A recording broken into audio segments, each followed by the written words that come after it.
Good morning, students. I am Neelam, your maths teacher from JPS Academy, Asant.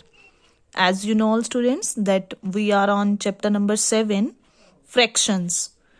And fraction is a part of a whole where whole may be a single object or a group of objects.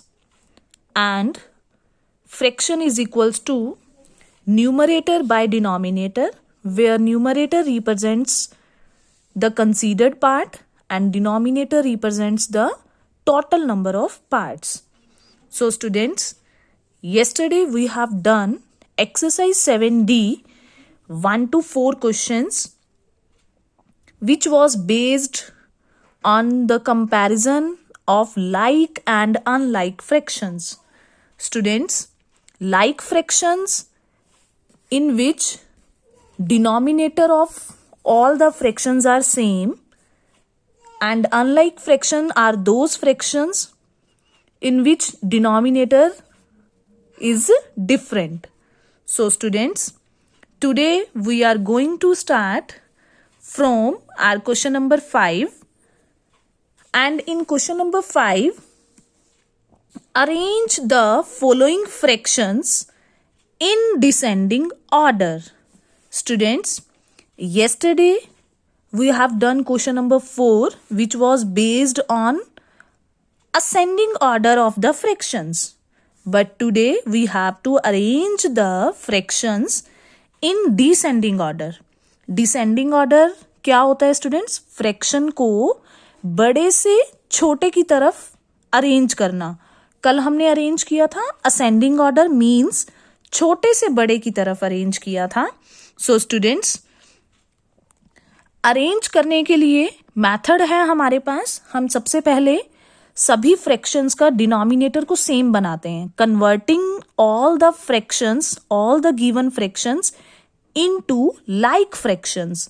सबसे पहले हम सभी given fractions को like fractions में change करते हैं, means सभी fractions का डिनोमिनेटर सेम बनाते हैं. With which method? To find the LCM. Firstly, LCM find करते हैं. LCM find करने के बाद उसकी हेल्प से हमारी सभी फ्रैक्शंस का डिनोमिनेटर सेम बन जाएगा. Then we will arrange all the fractions in the descending or ascending order. So let's come and start question number 5. So question number 5, arrange the following fractions in descending order. Descending order, A part 1 3 by 4, 1 3 by 19, 3 by 4, 5 by 2. Students, you are looking here that first two fractions are mixed fractions, and mixed fractions को change करेंगे हम improper fractions में. कैसे change करते हैं? ये whole number होता है, ये प्रॉपर फ्रैक्शन होता है. तो 4 को 1 से, डिनोमिनेटर को होल नंबर से मल्टीप्लाई करते हैं, 4 1 जा 4, और उसमें न्यूमरेटर को ऐड करते हैं, 4 3 7, 7 by 4, 19 1 जा 19, उसमें 3 ऐड करेंगे, 22 by 19, 3 by 4 and 5 by 2. Now students, we will take LCM 4 19 4 2. कैसे एलसीएम टेक करते हैं? सबसे लीस्ट प्राइम नंबर 2 से स्टार्ट होंगे, 2 के टेबल से डिवाइड करेंगे, 2 2 जा 4, 2 के टेबल में 19 नहीं आता एज इट इज, 2 2 जा 4, 2 के टेबल पे 2 1 पे, अगेन 2 के टेबल से 2 डिवाइड होगा 1, 19 नहीं जाता, 19 एज इट इज, 2 के टेबल पर 2 1 पे और 1 एज इट इज. देन 19 के टेबल से 19 डिवाइड होकर 1 आया. और स्टूडेंट्स, ये प्रोसेस हम तब तक करते हैं जब तक हमारे पास सभी स्टेप्स पे 1 नहीं आ जाता. और एलसीएम के लिए हम सभी को मल्टीप्लाई करेंगे, 2 2 और 19 को मल्टीप्लाई किया और हमारे पास एलसीएम आता है 76. और 76 एलसीएम आया स्टूडेंट्स. इसके बाद हमारा स्टेप क्या होता है? एलसीएम को डिनोमिनेटर से डिवाइड करते हैं. 4 के टेबल पर 76 कब आएगा? 19 पर, और 19 को हम 7 से मल्टीप्लाई करते हैं, तो स्टूडेंट्स हमारे पास आंसर आता है 133. नेक्स्ट 19 को 76 से डिवाइड करेंगे, 4 आएगा, और 4 को 22 से मल्टीप्लाई, जो डिवाइड करके आता है 4 आया उसको न्यूमरेटर से मल्टीप्लाई। नेक्स्ट 4 के टेबल पर 76 आता है स्टूडेंट्स 19 पर, 19 3 जा 57। देन 2 के टेबल पर 76 आता है 38 नंबर पर, और 38 को 5 से मल्टीप्लाई करेंगे तो स्टूडेंट्स हमारे पास आएगा 190। डिसेंडिंग ऑर्डर में अरेंज करना है। डिसेंडिंग ऑर्डर क्या कहता है? बड़े से छोटे की तरफ जाना। सो स्टूडेंट सबसे बड़ा नंबर कौन है यहाँ पे? 190, देन 133, देन 88 एंड देन 57। और सबका डिनोमिनेटर क्या बन चुका है? Common denominator 76। नाउ स्टूडेंट्स हम फ्रैक्शंस को राइट करेंगे। 190 एलसीएम वाले स्टेप में आपने देखना है कौन से नंबर पे था 190? लास्ट नंबर पर। और लास्ट फ्रैक्शन कौन सी है? 5/2। सो 5/2 फ्रैक्शन सबसे बड़ी है। उसके बाद 133 देखेंगे, एलसीएम वाले स्टेप में फर्स्ट नंबर पर है और फर्स्ट नंबर वाली फ्रैक्शन थी 7/4 और ओरिजिनल फ्रैक्शन क्या थी? 1 3/4। तो हम लिखेंगे 1 3/4। नेक्स्ट 88 सेकेंड नंबर पर है। सेकेंड नंबर वाली फ्रैक्शन है 22/19 जो कि मिक्स्ड फ्रैक्शन में गिवन था हमें 1 3/19। एंड लास्ट 57 जो कि थर्ड नंबर पर है और थर्ड फ्रैक्शन कौन सी थी? 3/4। So this is the descending order of A part question number 5। Now students B part, come on B part. In B part, fractions are 3/8, 1/16, 5/32 and 7/4.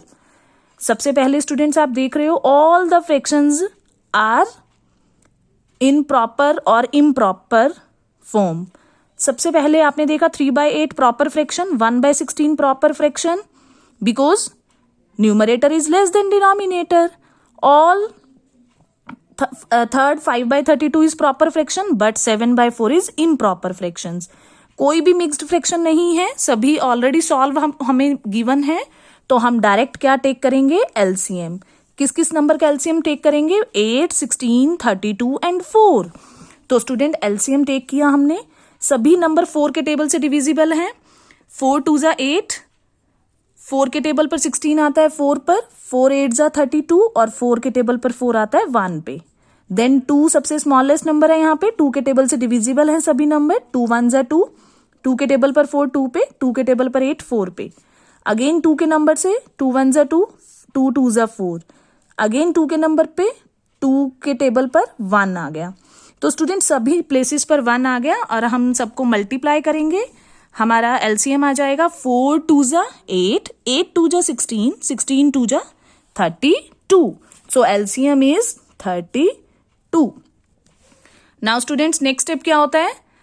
LCM जब आ जाए डिनोमिनेटर को LCM से डिवाइड करो। 8 के table पर 32 कौन से नंबर पर आता है? 8 4 जा 32 4 नंबर पे, और 4 को न्यूमरेटर से मल्टीप्लाई करेंगे 4 3 जा 12। नेक्स्ट 16 को 32 से डिवाइड करेंगे। 16 के टेबल पर 32 आता है 2 नंबर पे, और 2 को 1 से मल्टीप्लाई करेंगे तो 2 1 जा 2। 32 के टेबल पर 32 1 पे, 1 को 5 से करेंगे 5 1 जा 5। 4 के टेबल पर 32 8 पे, 8 7 जा 56। नाउ स्टूडेंट्स अरेंज करेंगे हम बड़े से छोटे की तरफ। 56 सबसे बड़ा नंबर, देन 12, देन 5 और सबसे छोटा आया 2। और इन सबका कॉमन एलसीएम क्या है? 32। और सबका डिनोमिनेटर 32 बन गया, मींस लाइक फ्रैक्शंस में चेंज हो गया। अब स्टूडेंट्स हम देखेंगे 56 एलसीएम वाले स्टेप में कौन सी फ्रैक्शन है, कौन से नंबर पे है? लास्ट नंबर पर।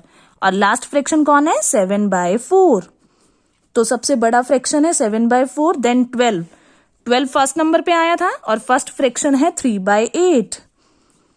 5 कौन से स्टेप पे है? थर्ड स्टेप पे। 5/32 थर्ड फ्रैक्शन है, और 2 हमारे पास सेकंड नंबर पे था, और सेकंड फ्रैक्शन है हमारी given 1/16। So this is the answer of B part. So students this is the descending order of the given fractions. Now C and D part you will try by yourself. Thanks and have a nice day, and come in my next video for the next questions.